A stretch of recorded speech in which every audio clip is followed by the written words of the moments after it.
So we are asking a few questions about pre-approval. Whenever I meet with buyers, that is one of the first things that I talk to them about. And Skip, you're an expert in pre-approvals because you do them. This is Skip with Penrith. Right, Skip Leasure, Penrith Home Loans. I have a couple questions for you about pre-approvals. Right. Very good. And these come from questions that sometimes they're questions from buyers, sometimes they are just situations that arise. So we're at a few of my favorite down here, and I'd love to get your answer back on these. So absolutely. I sometimes have buyers that ask, they are nervous about getting the pre-approval process. They ask, does this impact my credit? Does it impact your credit to get your pre-approval? So any mortgage lender that's going to give you a pre-approval worth its salt is going to need to do a hard hit on your credit. Now, what a hard hit means is that a lender is going to import all of your credit information, outstanding debts that you might already have, such as credit cards, student loans, car payments, etc. All those things that make up our lives. Correct. And the reason is because we need to do a calculation that takes all of those things into account. Now, depending on the loan program, there are some other things we need to take into account too. And so the only way to be certain that your pre-approval is going to be solid is that we've looked at that information, we've run the calculations, and we know that you can buy up to a certain price point. Okay. So will that damage their credit if they are concerned about, hey, if I get it checked, that might make it less likely that I would qualify for a mortgage? Good question. Anytime you have a hard hit to your credit, it does drop your score a few points, but how many points? Typically, it has to do with how high your score was to begin with. So for example, someone with good credit, it impacts a lot less than someone who has marginal credit.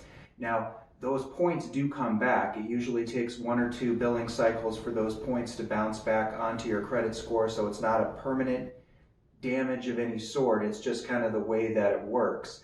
And if you have multiple inquiries from multiple lenders, if it's the same type of credit, for example, if you're shopping around for a mortgage lender, if it's within a specific window, within a couple of weeks window, it's not going to count as more than one inquiry. So it's still only going to count as one inquiry, even if you shop around, as long as it's not outside of that couple of weeks window. Okay, and that would show, hey, this person is looking for a mortgage, they're meeting with a lender. Sure, and the credit bureaus know that most people do shop around a little bit when they buy something, whether it's a car or whether it's a house or whatever. Which leads me to the next question that I often get. I will meet with buyers. Sometimes they come pre-approved, or they have they've started the process. Maybe they're not all the way through the pre-approval process, but they have started meeting with a lender. Sometimes it's someone they know, sometimes it's an online one, and they don't always feel great about that. If they already have, perhaps from an online source or someone they haven't met with in person,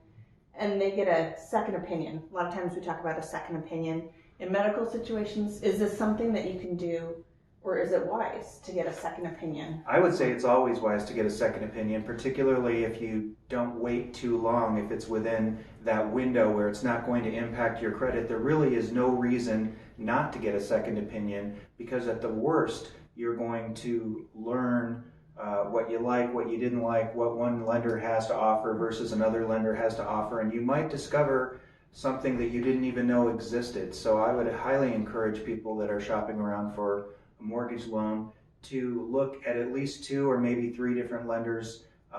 Beyond that, it may be overkill. Okay, but it's good to get that second opinion. I always think it's great to get a referral from someone that you know, trust and like. So someone, if you've had a family member that's had a great experience with a local lender, like if someone had worked with Skip before, I'm sure they would be referring their clients to them as well. It's that chance, I think, when you have that connection and you're able to meet with a person in person, eye to eye, to really talk through things. I think that makes for a great relationship in lending. I'm sure, and I find that most borrowers that I meet with face-to-face get a lot more out of that interaction, because you can look them in the eye, you can show them what you're doing on the computer, you can explain to them how loan pricing works and the different options that are available for them. And I feel that there's nothing wrong with an online internet application. Those work just as well and they're just as good. However, from a learning standpoint, I feel like the borrower gets a lot more out of it by meeting face to face. And I would say also it might get you through that approval part, but it's always nice to have someone you can pick up the phone and call and talk to throughout, because as we all know, it can be an up and down, exciting experience throughout the buying process. Exactly. I always think of myself as the financial Sherpa to help guide you through the wilderness of mortgage lending. I like that. We could all use one. So here's another question. I feel like this happens a lot, especially if people have not purchased a new home or been through the process in a while. Perhaps they bought their last home, I don't know, 10, 12, 20 years ago. We get all sorts of ranges of people that I get to work with. And sometimes they'll say, oh, I don't need to get approved. I have been at my bank for 25 years. I know the manager. I go in there. They'll take care of me. Are those days gone? Are they still here? So a couple of things with that. So first of all, if you haven't gotten a mortgage loan in the past 10 to 12 years, it's significantly different than it was prior to the financial crisis, which happened in 2008, 2009. After that happened, there was some new legislation called Dodd-Frank legislation that came into play that significantly changes the rules and requirements that a mortgage lender has to meet in order to provide a loan. Even as recently as 2015, the documentation has changed significantly. And so if you haven't had a loan in the last 7-8 years, it's probably going to be a little bit different. And you may need a little hand-holding to understand exactly everything that's going on. So just because I've banked somewhere, or they know that I've been a great client for a long time, that doesn't necessarily translate into a home loan, mortgage? Not necessarily, because you may be a great bank client, but you may have some circumstances or situations in your life that have a bearing or an impact on a mortgage lending decision that you may not be aware of. And so banking and mortgage lending, while they're similar, they're different. And so one does not necessarily correspond to the other. Okay, so that's another reason that when you were thinking about buying, to get in there early, I think, to meet with a lender, because I always think the more time you have to get in there, explain your situation, get to know each other, for you to get to know their financial picture, I think that gives you more time. One last one that I feel like I've heard a lot, people say, hey, we're going to qualify. We have lots in savings and I have a great job. My income is fantastic. I'm not even worried about qualifying, so I shouldn't need to worry about getting pre-approved. I know that makes me shudder, and I know why, but can you tell me from your perspective? Well, because there's not just one or two factors that go into mortgage lending. There's a whole variety of factors that go into it. Credit is a big factor. Assets that you have to work with, so down payment, money in savings, etc., is another factor. Time on the job is another factor. And there's a number of different things that we're required to look at when we do a mortgage loan. We have to do something called prove a borrower's ability to repay.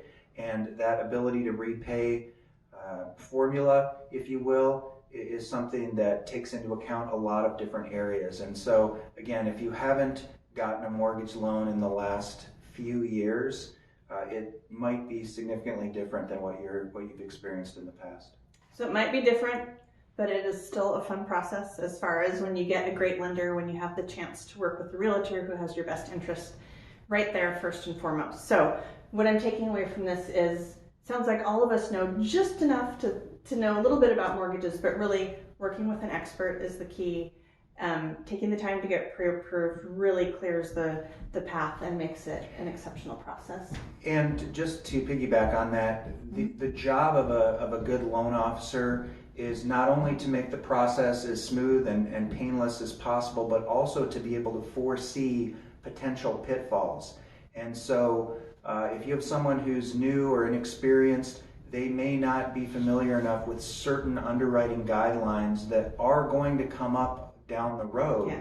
And you would do well to know those things up front rather than find out at the last minute when you've got the moving van packed up and the kids are changing schools and a problem arises. Yeah, we do not want a problem at that time. So knowledge is power, working with a wonderful lender, like I said, and realtor. So thank you so much, Skip. It's always good to kind of get these questions and be able to share them. I know they're not just ones that I have or that other people have had, but they're ones that I've heard from a lot of different people. So bringing them all together, getting the answers. Happy to help. Thank you so much.